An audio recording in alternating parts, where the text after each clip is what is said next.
right, ladies and gentlemen, boys and girls, we have video, we have audio, and we are back, and we are live with QPad versus Dignitas, game number 2, the remake. We're finally underway. We're going to have the exact same lanes. As I recall, before we had all our technical difficulties, Snake King actually died, and he will be intentionally dying around the same time to try and mimic how that game developed before the issues began. Anyway, before we get into all that, I'm LD of Beyond the Summit. I'm joined here by Vikramond, who is up at some ungodly hour.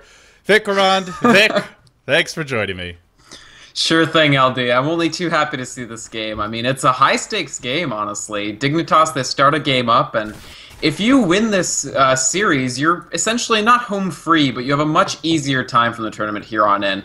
Whoever actually wins it out, of course, have to go up against Navi, no slouches, but it becomes double elimination after here, doesn't it? Yeah, this is actually the final play-in match, which was originally scheduled to be played about 3 or 4 days ago. Currently in the series, as you can see from this handy little green dot up here, Dignitas is leading the best of 3 1-0. So we head into game 2. I think we got about 2.5 minutes played before the issues began. Dignitas, in the end, was using a stand-in as one of those players was being DDoSed, I believe, during this time. So Snake King, he gave up first blood, and then the pause happened shortly thereafter. Then the game kind of fell apart. So we will see him die around the same time, sometime in the first minute or two. And you might be saying, why Snake King fading? Well, that's what happened before the issues began, so we'll see it happen again here. A first blood. I would get excited, but we've already seen this before, and QPad are just going to take it right off the bat. Right. Now, I didn't actually see the, unfortunately, abortive second game, but I did watch the first game, LD, and it was pretty interesting. Dignitas just managing to outmuscle QPad in the end. And I really like this matchup in particular, because these are two teams that bring just such a different style of Dota to the table. QPad, of course, the highly freewheeling, very unique picks that really only this one team goes for.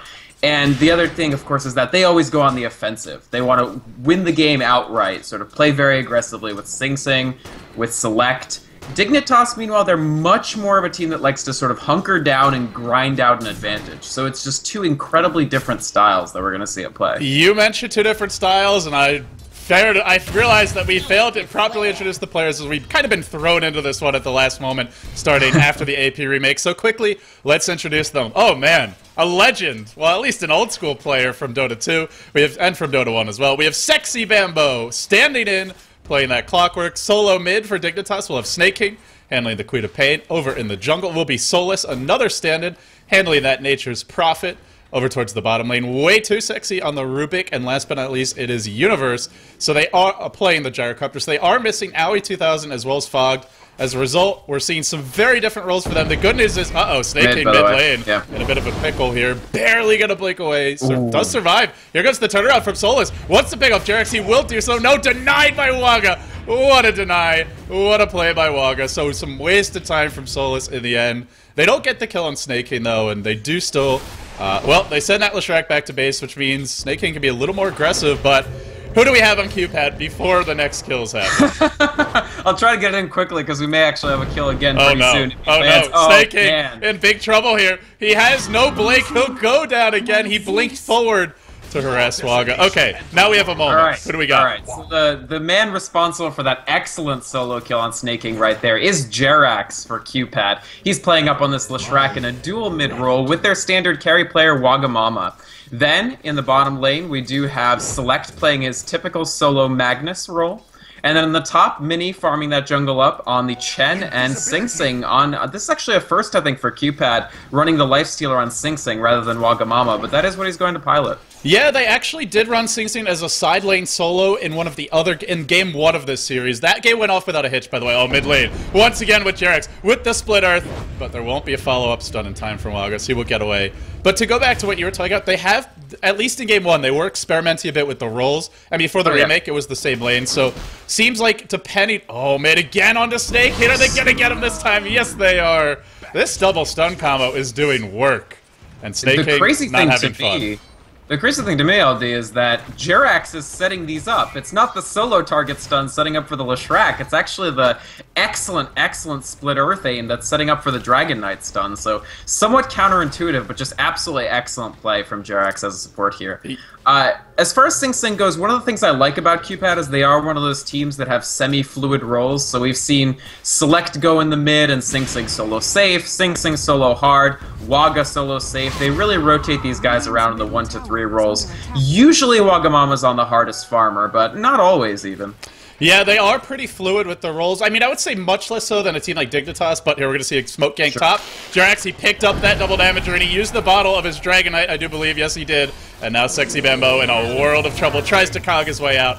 Ain't going to happen, and down he goes simultaneously on the bottom lane. Select. Here comes the missile. Here comes the pain trade. It comes from Universe with a rocket barrage. The TP in from Solus as well.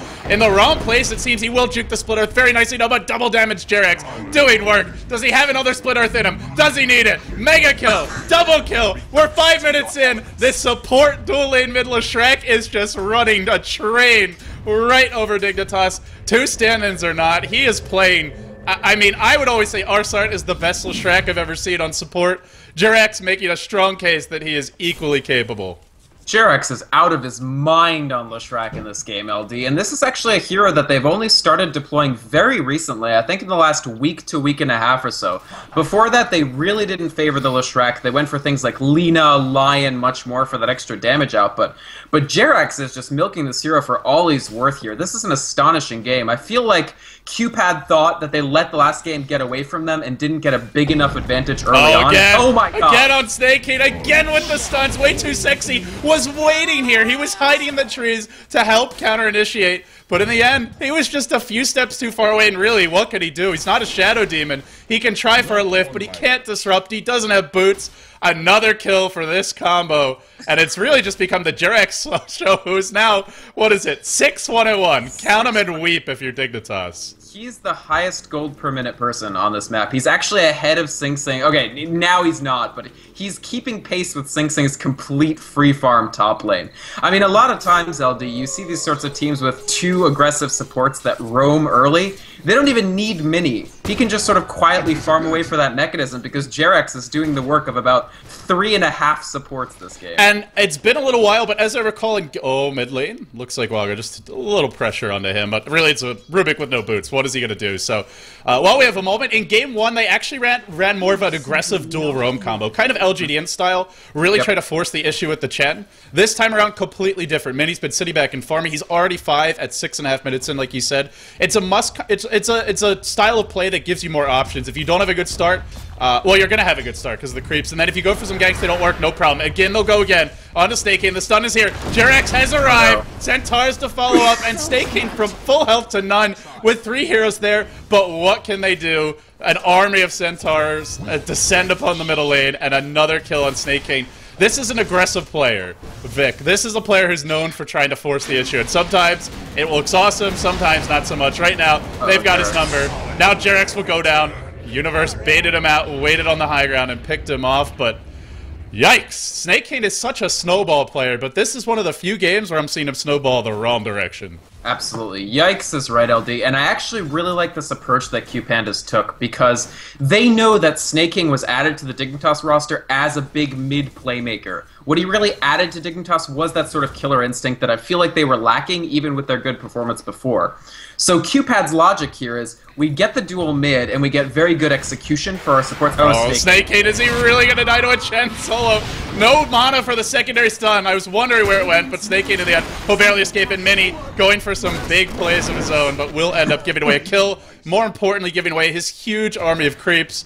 Yeah. Well, that's probably gonna lose both Centaurs when it's all said and done, but yeah, well, Snake King, he gets his feet back in the water with that kill there, gets an assist to his name. Hey, it's something. He'll take anything he can get at this point. He'll take anything, and he absolutely needs something, LD, because if they just completely shut... Oh, Jerax might go down. Yeah, caught by a hook by Bambo, and nice rotation in. Snake King there with the haste turn to pick him off. Bambo is actually a really important adjunct if anybody wants to duel Jerax at this point. Keep in mind, this Leshrac is tied for the highest level in the game. Okay. He's a support. Snake King Dota. Doesn't matter if I went 0-6 to start the game. Double kill for me. Suck on that, QPad, is probably what Snake King is thinking to himself. He gets a couple kills. He gets his boots. He's got a null talisman in a bottle, which is quite awful farm, all things considered. But against the lane and against the way he started, he's got to be happy about this. No question about it. I actually think that this is exactly the right approach for Snake King to take. You can fall into a trap with heroes like Queen of Pain and Storm Spirit, where if you start slow or you get ganked, you slow the game way down, but you're forgetting in those situations that your team's game plan revolves around you making plays. Sometimes, even though it might be the counterintuitive choice, you actually need to go more balls to the wall if you're a little bit behind to ensure that you don't fall much farther behind in the future. Again with the stun, now it's a ranged Dragonite, the Split Earth is there, the Pulse Nova as well, and Ouch. Snake King, he goes down again. It's just, he can't help himself. He just keeps on trying to enter the lane, he keeps on trying to farm.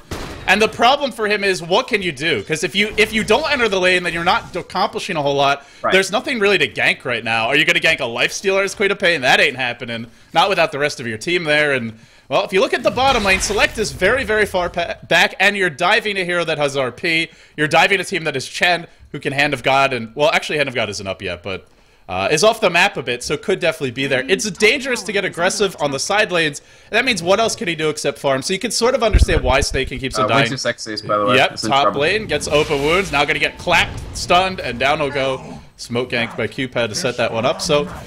Wogga now caught mid lane. It looks like a hook was here from Mambo, but the Hand of God comes out, just got to level 6 on the Chen. He's still alive. He will go down. It takes 3 heroes to bring him down. But hey, they got the trade top, so... All things considered, they come out with a tier 1 to their name, and looks like they won't lose the tower mid. In spite of how this game has been developing, there are some rays of hope for Dignitas. We've been talking a lot about Snake King. We should really talk about the other players. Solus almost has a mechanism. Gyrocopter Universe farming very, very well. It looks like Sing Sing is out farming him a little bit, but still a game that Dignitas... Yeah, they're down 3k gold, they're down 3k experience. Oh no, Bambo. Oh no. I don't feel like they're out of it by any means, as Bambo will get caught out, or maybe it's Jerax who's caught. Snake King's on the hunt, Prophet ult splashing through, but will it be enough to kill him off? He tries for the TP. One hit, he'll go down. What is this game? What is this bloodbath? 18 kills in 11 minutes. It feels like double that, to be honest. Absolutely. It's Dignitas taking a fairly aggressive approach themselves and just getting out-aggressed from minute 1 by QPad. But I agree with you, LD. I don't think Dignitas are out of it. The fact is, even a Leshrac that's doing very well is still countered effectively by Clockwork if Clockwork can maintain levels and get into the fights. The degree of participation that Bambo has for these Snake King roams and ganks is going to make a big difference for whether they work or not. Once Clockwork gets the jump on Leshrac, there is actually literally nothing that Leshrac can do because this cast point is longer than the battery assault interval.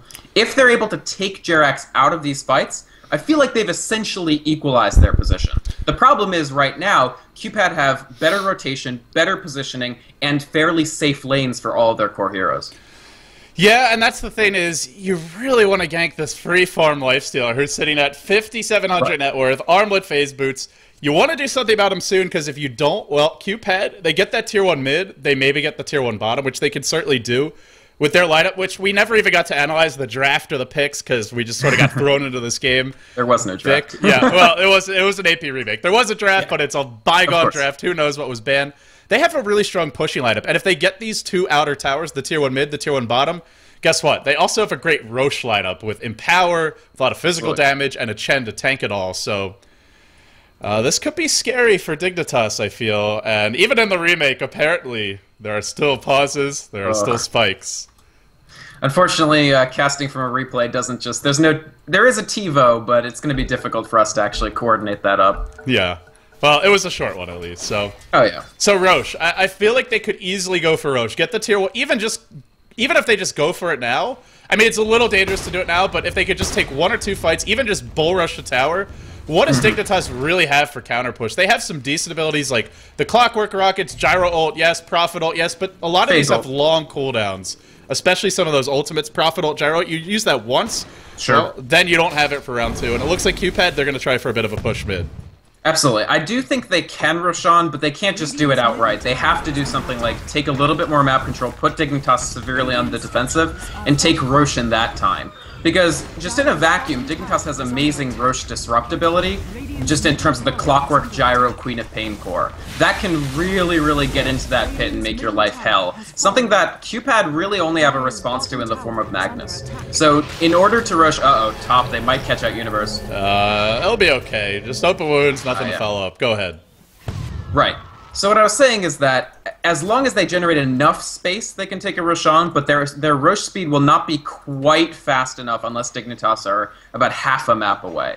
So I think that's probably what QPad are going to do, if indeed they want Roche. I feel like right now it's actually not tremendously as important for them to do that, as it is to sort of constrict Dignitas' map control, prevent Snaking from getting any more kills, and just keep Dignitas from being able to drag their way back into the game slowly. Yeah, it's a good point. There's Cogs, very annoying to fight in around the pit. Flat Cannon's pretty good there as well. And then, of course, you have things like Call Down, which are a total pain in the ass. So definitely makes sense. It looks like Dignitas, despite that big team fight, despite that AoE, they don't want to take fights right now. They recognize they're pretty far behind. They have a Prophet who's not really the best direct combat hero, more of a ganking and split pusher, so they'll go for the trade. But can they trade in time is the question. QPad, they may see Dignitas going for their tier 1 and either go for 2 here, or even just rotate to the Roche pit, or nope, they're going to TP top and defend, so they get a tier 1, and no trade for Dignitas. No trade at all. It's very, very unfortunate, because Universe, of course, he just hasn't had nearly of an easy lane, or at the very least, he hasn't been able to find quite the farm that Sing Sing has. I mean, Sing Sing, we actually see him building quite a way towards the Orchid Malevolence, and I love this pick here, LD. I think it's going to be so effective. Mid lane, blink in from Snakehane, Bryce to be mini low, but there's a Dragon Tail, there's a Clap, he's cogged in with 60 Bambo, Mini's on the run, Centaur stop as well, great micro for Mini, Bambo now running for his life, Select skewers in on the backside, way too sexy, goes down to Jarex, the RP blown just for Bambo, that's some hate. I think they're feeling that Roche after this fight, Sing Sing charging it as well, an Illusion Room picked up by Snakehane, but he's low and he'll have to run. And either you go Roche or you go tier 2 at this point, I feel. Well, maybe not. Dignitas just respawned so damn quickly. I mean, if this is like, I'm feeling like it's 5-10 minutes later than it is, but well, they're all back up again. Still a great fight for QPad. No question about it. QPad right now, they're just very difficult for Dignitas to actually initiate on and win. I mean, Dignitas are suffering from basically at the very least a levels problem. Just look at Solace on this Nature's Prophet. This Nature's Prophet is basically a walking mechanism right now, LD. He can get somewhere, but once he actually gets there, what does he do precisely? Level 1 ultimate, level 2 Nature's Call, and about 81 auto attack damage. That's a Prophet that just, it doesn't make much of a difference if he's at the fight or off the screen. Not again, Snakehane. I've seen this movie before. Is it going to end the same way? Oh, no. It is. It ends with Jarex dropping the follow-up stun. The Split Earth was there, and the kill comes out. You're right. I mean, they have heroes that just aren't really combat-worthy at this point. Even the Queen of Pain, I feel, isn't particularly combat-worthy because QPad have so many stuns. Especially the ranged Dragon form from Dragon Knight. One of the best stuns of the game to deal with a hero like Queen of Pain, because it's reliable single target, you can't miss it, and it's ranged. I mean, what's better than that? I really think, if I were Sing Sing, I would be, sorry, if I were Snaking, I would be brutally rushing the BKB right now, but we actually see him start the Aghanim Scepter. So this is a very snaking choice in the sense that he's a very aggressive player. He wants to sort of tip the scales back in their favor with more damage. But I think this is really problematic. Is Solace actually TPing in here? That's an RTK TP right into 4 enemy heroes. Down he will go. It could be something like a Force Staff as well. I mean, or even a Yule Scepter. I'm not. Or a Dagon. Yeah, I don't. Yeah, it could be a Dagon. So we'll have to wait and see. Normally, you start the point booster if you're going Aghanims, but either way, he's not getting a big item, and he's not getting one that'll help him tank particularly. Which I think at this point, you just literally buy any item that you can afford. Could have bought the Ogre X, decides not to. Let's see what he turns it into. And here comes the pressure top. Looks like they got a tier 2, and for Dignitas, what's the trade? No trade, and the problem is, what I think is very smart from QPad here, and I was trying to comment on it before, but it's just this game is way too fast and furious for me, is that once Sing Sing finishes this Orchid, they've essentially closed Snaking out of the game for a pretty long time. And that's why I think the preemptive BKB would actually be very smart. You need some sort of way to not just be disabled in fights if you're Snaking. If he's just stunned and silenced and taken out of the fight, they don't have a backup plan until Universe gets like 2 more items. Oh, Select is lumbering down to the bottom lane. They want to maybe go on Waga, who's gone for an Armlet, gone for some decent damage, which also, by the way, gives you a ton of strength and therefore is fantastic with Empower, as Empower is based on your base damage. But Yeah, we'll see. I feel like even if he gets a BKB, he could still easily die to a Blink RP. Oh, yeah. So it'll help, but only if you get it off. And against a hero like Dragon Knight, we've seen that initiating stun. I mean, if he comes around the corner, if the Leshrac stun comes from out of nowhere, because let's be honest, that's where Jerex's stuns have been coming from this game. It could be tough to dodge, but it's going to require not just the ability to turn yourself into avatar mode, but also a little bit of an attitude readjustment. Because at this point, I don't think Snaking is just going to turn this game on a dime with solo kills, and it would actually behoove him not to put himself in positions where he thinks he can get solo kills. QPad might actually go for the Rosh right now, by the way. With the armlet, they actually speed it up substantially because Waga does so much more damage. Yeah, Select's actually only level 9, so I mentioned it power won't be in play just yet, but will be coming soon, and Saint's going Orchid. Once he gets this Orchid, you're really going to wish you to that BKB on Snake King, but let's be honest, even if he was rushing the BKB, he still wouldn't have it. It still would be a little while until he picked it up. Maybe the Ogre Club helps him live here or there, although I doubt it, to be totally honest. And not in a fight like this. They need Dignitas, and they're comfortable. Everybody other than Snake King is very comfortable with slowing this game down, and it's kind of what they have to do, unfortunately. Even though they're getting substantially out-farmed, I just don't see how at this point Dignitas are able to pull off something huge. They might get this might be that something huge right now.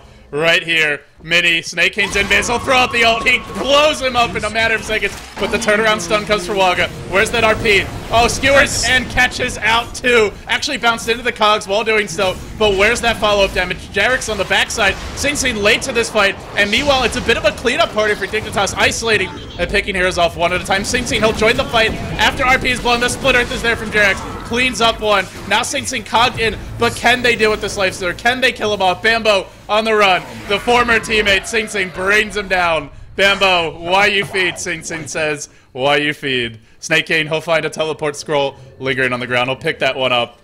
The one thing that I dislike from QPad this game, well, I feel like Sing could have been a little bit more involved early, but he is now. He's got Orchid, he's got Armlet, and I think it's crucial for him to stay involved as this game moves forward. Definitely. This is something that we sometimes see from QPad, just because I still think they're working out the kinks in some of their team fight plans. Mini again, mid lane, the blink is there, the turnaround comes, the Hand of God deployed. He's actually alive, and Jarex was looking for one of those magical splitters. He just can't miss this game, it feels, but won't find it in the end. Universe trying to TP out. Where's the split earth? Is it there? It's always there. Jarex, there when you need him, there when you don't want him to be there. He's always there.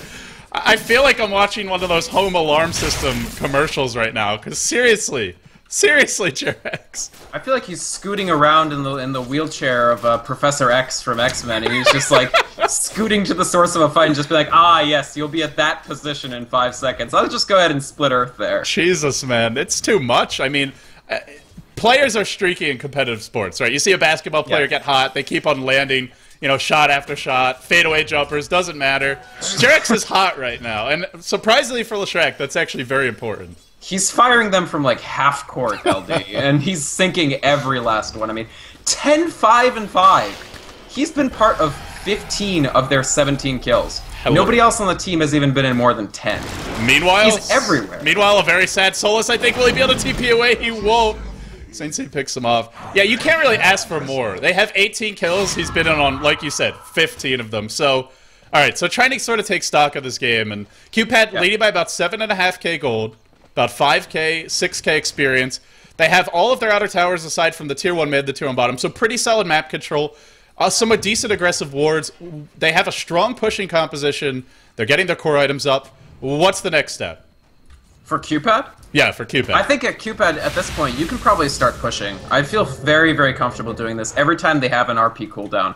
And the one not nice thing for QPad here is that it's just because their core heroes are farming so well, Select has actually been developing very poorly. He's got his Blink Dagger, but he's still stuck at level 9, which now puts him at the bottom. I think he's basically a walking RP, and so they should seek to take fights on Dignitas. Now, Dignitas, they're maneuvering themselves against that. You do see double Force Staff. Snake King's Force Staff is done. Sexy Bambo's Force Staff is done. I think these are smart pickups that lets them get away from fights. So QPad's job is to not let Dignitas get away. Universe can still be ganked. Shadowblade does not give him that much considering how much they can chase. And I really think it's just take fights, then push the last outer towers and go high ground. Yeah, they have a good lineup to go high ground. They have RP, one of the ultimate weapons for that. You have a lifestealer who could infest and allow that RP to be even more effective. Of course, you have a Dragon Knight, one of the best siege engines in the world of Dota as far as carries go. And he has kept his ultimate at level 1, which is very smart. Until you get level 16, there's really no point, and it will help you push faster. So, well, that was... This is like primo Dragon Knight push time, is when you're very high level, but you're still holding that tier 1 ultimate. And that's part of what the armlet helps you with, too. It really does help one of those long sieges substantially. They have heals, too, coming from Chen, obviously, so... Yeah, they have the heals. The mechanism isn't up yet. I mean, maybe they're looking at building a mech or a pipe first. That's the one thing I'll look at the team and say, they kind of need it, because we saw Mini died from about half health, a little bit more, just to a Snaking ultimate in that last fight. And you're up against tons of AoE, tons of nuke damage. Some of it not super spammable, like cooldown has a decent 48-second cooldown, I believe, or even 50 seconds at the lower levels, so 50 or 45. So they have some spells with long cooldowns, but it's going to be hard to push them. Maybe a Piper Mech or BKB for Dragon Knight, but aside from that, I'm with you. I think you could just muscle down these towers pretty much whenever you want. I think it's the Q-Padish thing to do too. LD is just to push and go and win. That's not a win. Q-Padish, really? we're making that a word now. I do wanna point out that mech or pipe would help, but they do have something almost as good, which is Aegis, and I don't know if either you or I mentioned, but it's actually on Jared. I was just seeing the same thing, and it makes a lot of sense though. Yeah. I mean, those omniscient split Earths, you might as well buy like 2 to 3 more of them with that Aegis. There's no problem. And he's got it for about 2 more minutes.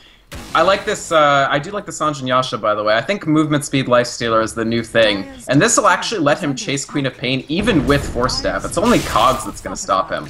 Yeah, the Cogs are, they could be the saving grace or the absolute death trap disaster for the team. If he Cogs at his teammates with Sing Sing, they are royally screwed. So they'll take this tower unopposed, and the one nice thing about the Leshrac Aegis is this is a hero who dies and comes back to life and is equally good and keeps the mana and the HP. Dragon Knight, he comes back in melee form if he is ranged. Otherwise, he can cast it. Sing Sing, his rage might be in cooldown. Not the case for Jax. They're going to look to break the base. Now, Universe is trying to base trade. He ain't winning this trade. Glyph is available, but even with that, I just feel the Edict, all the creeps. Looks like QPad pulling ahead. They're going to get 1 Rex basically on opposed Vic, and we'll even see Dignitas TP back. But can they defend? I think Snaking is going late. He should have come. Ooh, nice hook actually. Hook catches out a few, and now Sing Sing giving chase. Will he be able to pick up Solus? No, look like just gonna work on the racks. The cooldown is here. Without the mech, without the pipe, the creeps will die. Now Jarek's caught out. Remember, he's got the Aegis. He'll come back now. The BKB was deployed. The Queen of Pain, good damage from Snaking, but just not quite enough.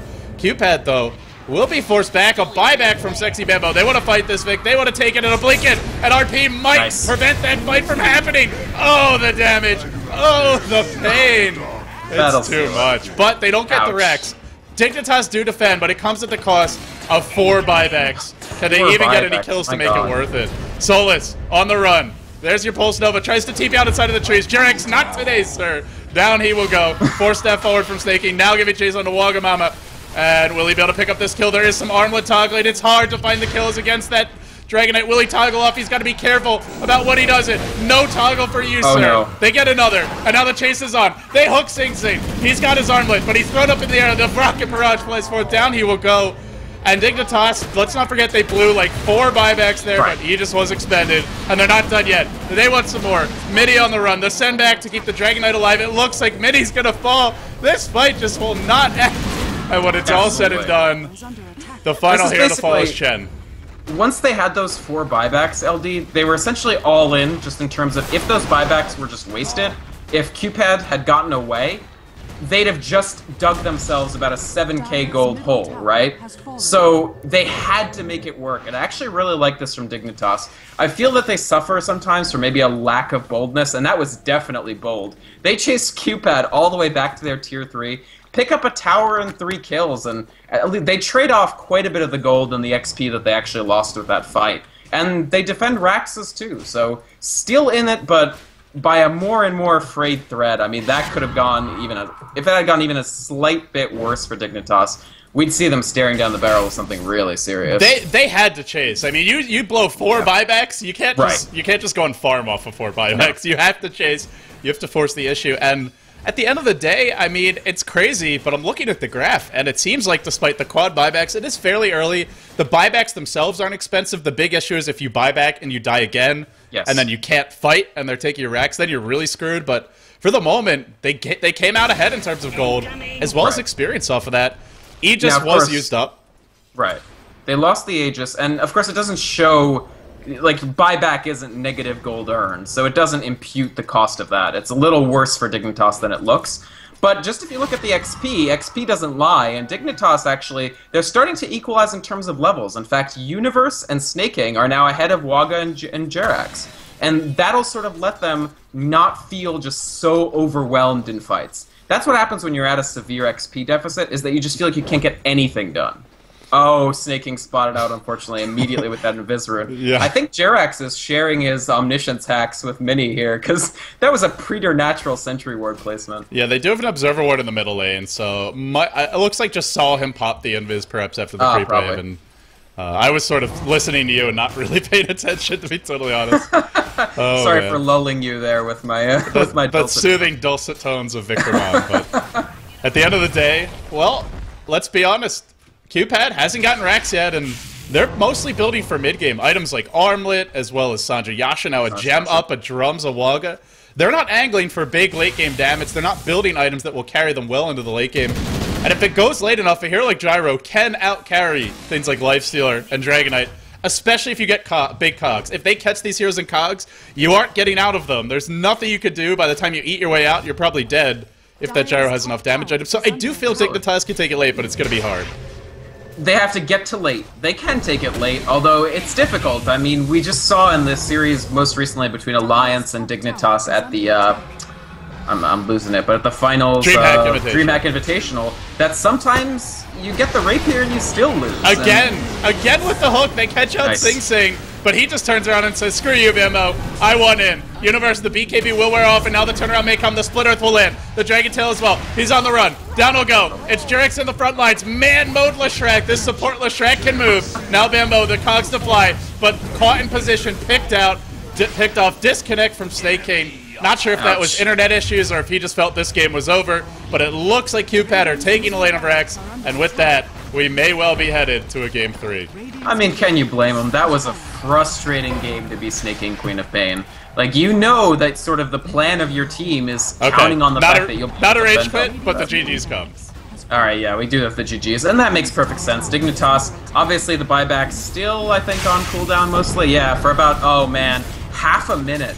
That's actually extremely careful timing from QPad there, LD. Rather than wait for the Roshan, which would have come up in a minute, they chose to make their big end-game teamfight push just before Dignitas' buyback CDs came up. And that's very, very smart and crisp play from QPad, honestly, and gave them the best chance to close out the game. Even without really a great RP in that last fight. I didn't even see RP. I heard it, but I didn't see it. Yeah, it was a chaotic fight. Whenever cogs are involved in this many melee heroes, good luck, especially Chen creeps as well. Good luck finding out what's going on. But in the midst of it all, QPad, they'll take game 2. And they will now be tied up 1-1 in the best of 3.